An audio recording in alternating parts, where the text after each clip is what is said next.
the home of the do-it-yourself trucker. When everything goes wrong, you gotta Redneckanize. We're just a few minutes away from taking a little small break here, but we got another caller calling in. I was going to see who's ringing the lines here. So what do we got here? So oh man, what's going on? Oh goodness gracious alive! That's Mr. Taylor Barker coming to you live. Oh man, great show tonight, man. Great show. Just want to comment on old Trucker G. What an outstanding individual, man. This guy right here has been trucking like 30 years, and he dedicates his time on the road to educating the new truckers coming into the industry with his videos. He shares his knowledge and his experiences so other drivers don't, do some of the same things that he did starting out. And what a great guy, what a great inspiration, and just what a just all around great guy. And one thing I want to say about Trucker G was this holiday, Thanksgiving and Christmas, him and his wife, instead of celebrating with their families, they spent the money and bought a bunch of turkeys and hams, and they set up shop at the rest area close to their exit and gave out free Thanksgiving dinners and Christmas dinners to truck drivers or anybody passing through that rest area. And I just thought that was outstanding that he done that. Yes, it was awesome. That kind of thing. It's one of those things where, like Dave Ramsey always says, you live like no one else so that one day you can give like no one else. And that's what it takes. It takes giving. And just kind of like I was talking about before about fixing yourself.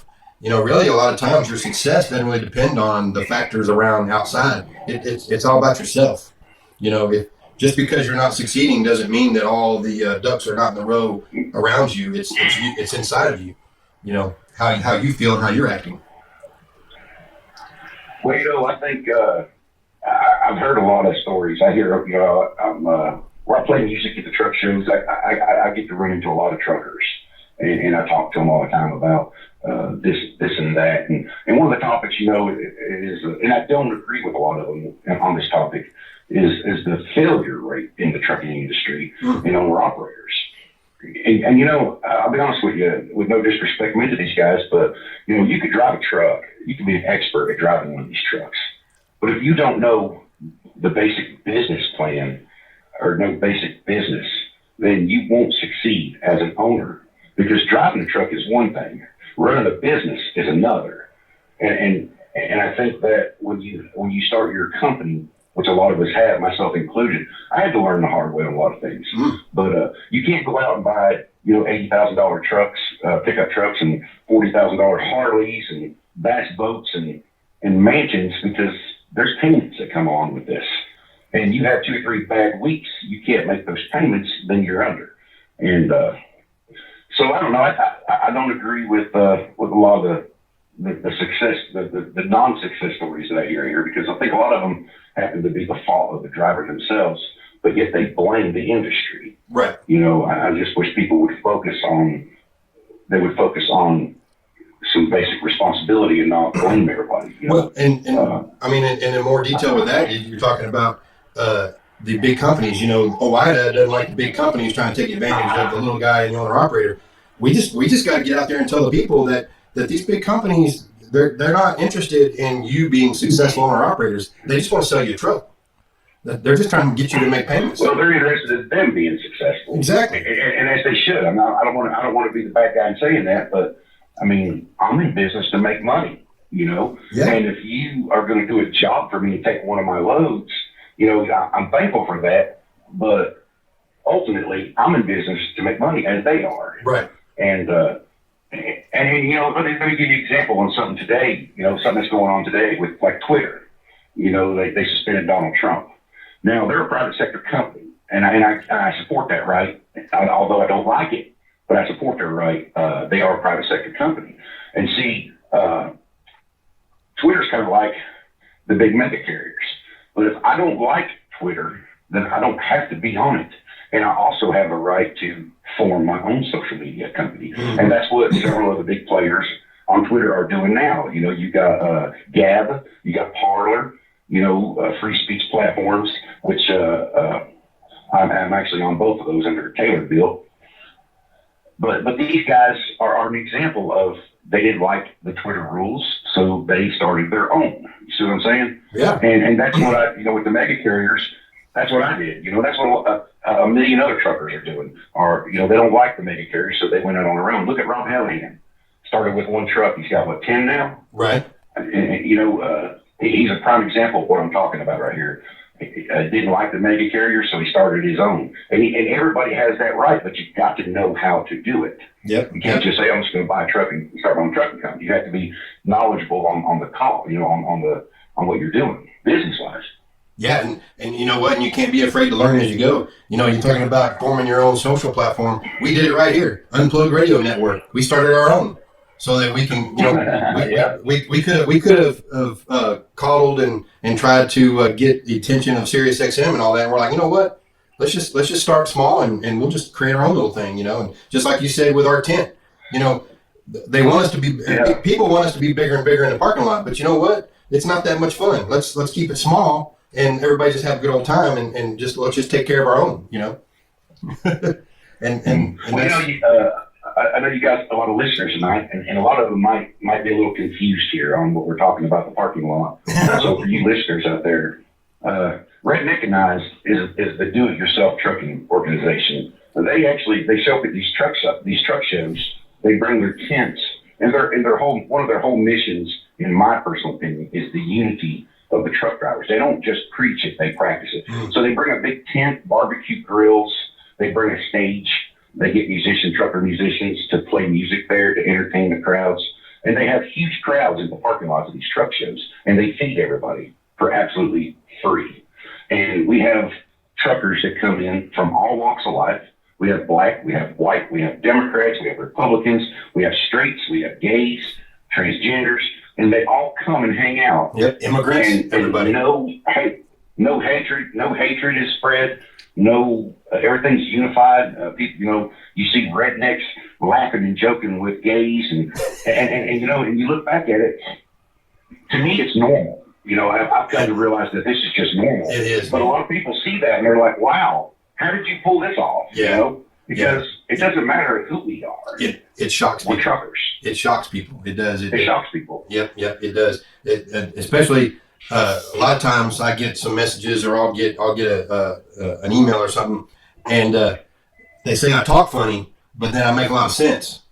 And I'm like, well, as long as I make sense and you can understand me, the way I talk, I don't care. No. It's a good thing they ain't watching your videos because they say you look funny. Well, they might they just probably trying to be nice. But yeah, you're right. But yeah, that's one thing I really admired about. Redneckanize. And when I started Unplugged Radio Network here on Blog Talk, that you guys were one of the first that I wanted to bring on board to share that unity with, so you could share it out there. And also, folks like Jacinda, Lady Trucking, and Lana.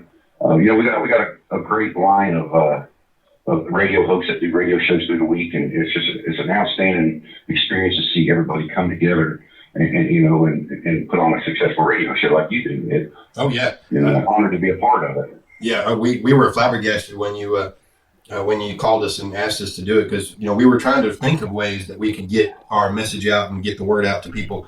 And then all of a sudden you just pop in, hey, you can do this. I'm like, that's awesome. I can get on there and talk about things I want to talk about, and then talk to people that want to be part of it. So that's awesome, and we appreciate everything that goes. And it wouldn't be possible without other. You talk about big corporations. Well, there's corporations out there that support truck drivers. They may not be that big and huge, but they do.